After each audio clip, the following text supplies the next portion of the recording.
kind of like Batman did. Yeah. So you're the one that's been running around in the clown outfit fighting crime. Yeah. Keep that on the down low, okay? So was this your first film, your first student film? This is like my first one that I've ever directed, really. It's, I mean, we had projects before, and I had a music video, I had a documentary, and basically just one little short that was silent. But this is the first one I directed. Actually got actors to be on there. Yeah, it was an experience. You saw how nervous I was. I was a wreck.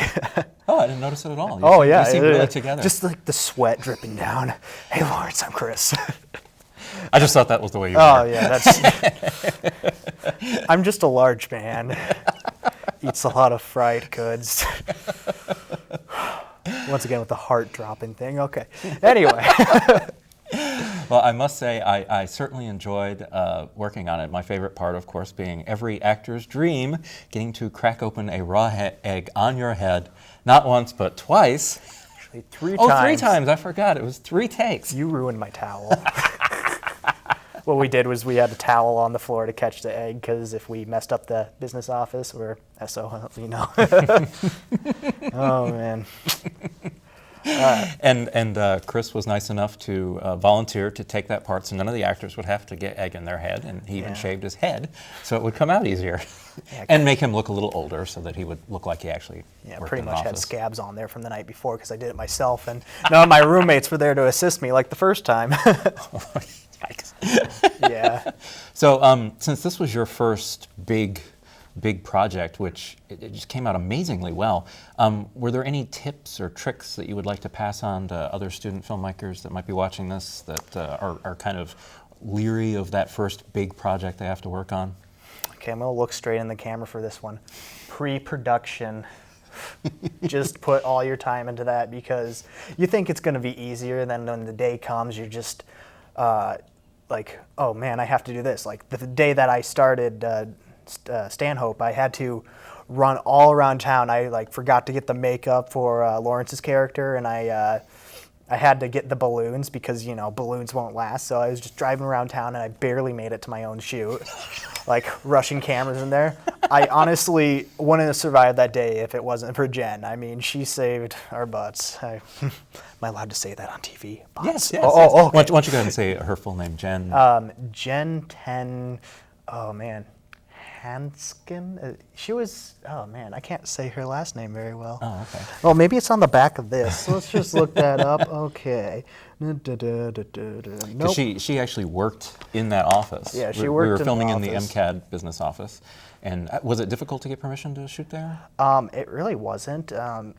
What I had was a office that basically fell through, and that was my backup plan, because I wanted a larger, more boring office, and that's like an MCAD office, so it's all artsy and stuff. There's like the curves on the desk and everything.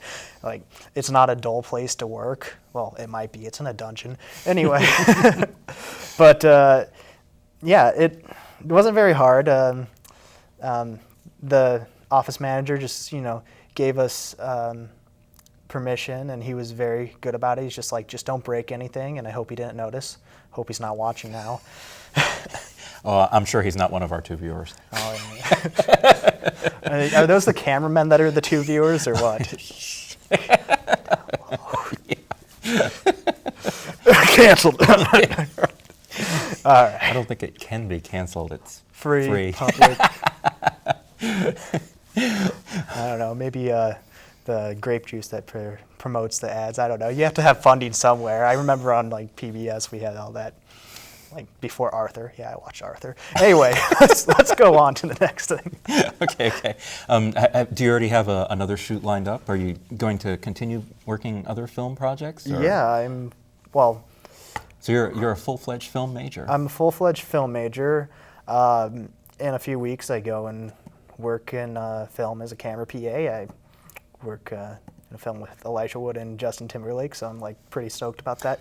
What's the name of it? Do they have the name decided yet? I can't tell you. Oh, you can't even mention it. Okay. I can't. Yeah, I probably just got fired for that one. All right, no, but then I do have a few ideas in the back of my head for next year, and yeah, hopefully we can have as good roles as the first time around, because I want to cast you as a guy that gets murdered. Okay. There's a serial killer. He happens to be a vacuum salesman. And I imagine I'll be killed by being struck by many raw eggs, right? No. That's how you get ready. Oh, okay, Yeah. okay. Oh, and by the way, my juggling, that was really my juggling. That was not a special effect. And those were real raw eggs, too. It's not CGI, folks. Yeah. Well, I thank you so much for coming in, and I look forward to working on, and having you back, perhaps, for other projects that you'd want to talk about. Yeah, And no doubt. Thanks so much. All right. Chris Peck, ladies and gentlemen. Stanhope on DVD. Stanhope. Next up, we have A 5-Minute Walk. The most interesting part of this film, I thought, was if you pay attention to the girl on the left, she's dressed very scantily, considering that it's obviously deep in the winter. If you'll notice, everyone else around, all the extras and passersby are all bundled up. Here's A 5-Minute Walk.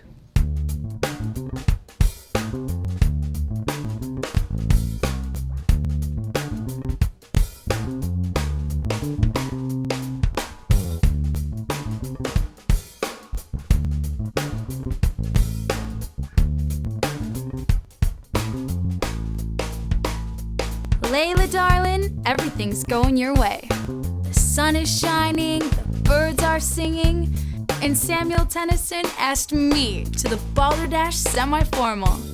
I am so hot, I bet guys are checking me out right now. Hey, there's one. Hey, cutie. Hey, cutie. Heh, sucker. Everything is going my way. Nothing can get me down. Oh, it's Bonnie.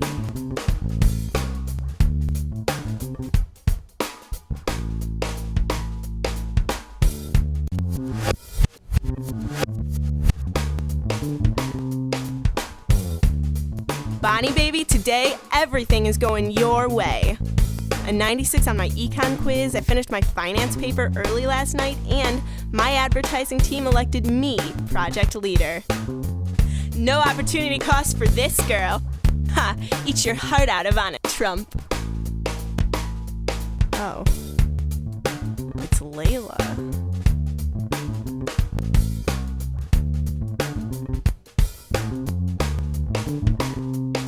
Now this is awkward. Oh my god, Layla, your skirt starts and stops at like your belly button. How can you go out like that, basically saying, buy me a drink and I'll show you how easy I am? Nobody would ever respect a slut like her. She probably envies me.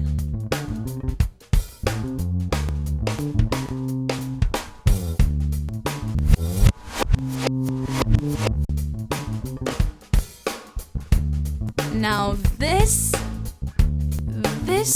is awkward. Bonnie, you are such a fashion disaster. Look at that book bag.